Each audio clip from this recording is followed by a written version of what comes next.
কি ভেবেছিলে তুমি? তিনটি বছর তুমি আমার ভালোবাসা নিয়ে খেলেছো। তোমার ভালোবাসা মিথ্যা ছিল, এখন আবার ভালোবাসা নিয়ে খেলতে এসেছো। খোদার কাছে একটাই প্রার্থনা, যাকে যার জন্য সৃষ্টি করেনি তাকে যেন তার মায়া জালে বেঁধে না দেয়।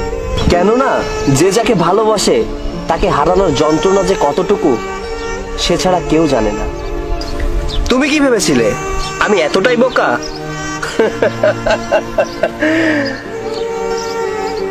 আমি তোমাকে অন্ধের মতো ভালোবেসেছিলাম, আর তুমি আমাকে অন্ধ বানিয়ে চলে গিয়েছিলে। তোমার এই ব্যথাটা হয়তো তুমি ওষুধ লাগিয়ে সারিয়ে নিতে পারবে, কিন্তু আমার মনে যে তুমি ব্যথাটা দিয়েছো না, তা কোনো ওষুধেও সারতে পারবে না। তোমাকে না পাওয়াটা আমার ব্যর্থতা না, তোমাকে কতটা ভালোবেসেছিলাম এটা বোঝাতে না পারাটাই আমার ব্যর্থতা। শোনো, তোমাকে একটা কথা বলি, কারো ভালোবাসা নিয়ে উপহাস করো না, কারণ কার সময় কখন কিভাবে বদলে যাবে সে নিজেও জানে না।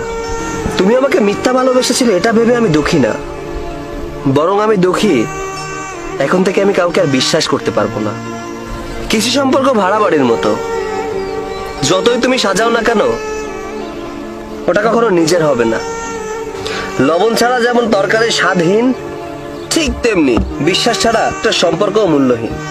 বেঈমান ধোঁকাবাজ মানুষগুলোই ভালো থাকে, ভালো থাকে না শুধু তাদের বিশ্বাস করা মানুষগুলো। আর এটাই সত্য। ভালো থেকো। লাগবে না কারো ভালোবাসা, আমি একাই ভালো আছি। ভুলটা আমার ছিল, কারণ স্বপ্নটা যে আমি একাই দেখেছিলাম। তোমাকে হারাইনি, হারিয়েছি নিজেকে। কাউকে বোঝাইনি, বুঝিয়েছি এই নিজেকে। ভুল যেমন মানুষকে শেখায়, তেমনি ভালোবাসা মানুষকে কাঁদায়। অন্য কারো হাতে নিজের সুখ আমানত রাখতে হয় না, কারণ সে হারিয়ে গেলে নিজের সুখটা আর কখনোই ফিরে পাওয়া সম্ভব নয়। আমি সত্যিই ব্যর্থ, আমি তোমাকে কখনো বোঝাতে পারি নাই তোমাকে আমি কতটা ভালোবাসি। নীরবতার আড়ালে রয়ে যায় অনেক কথা, হয়তো ভালোবাসা, না হয় হৃদয়ের লুকানো অনেক ব্যথা।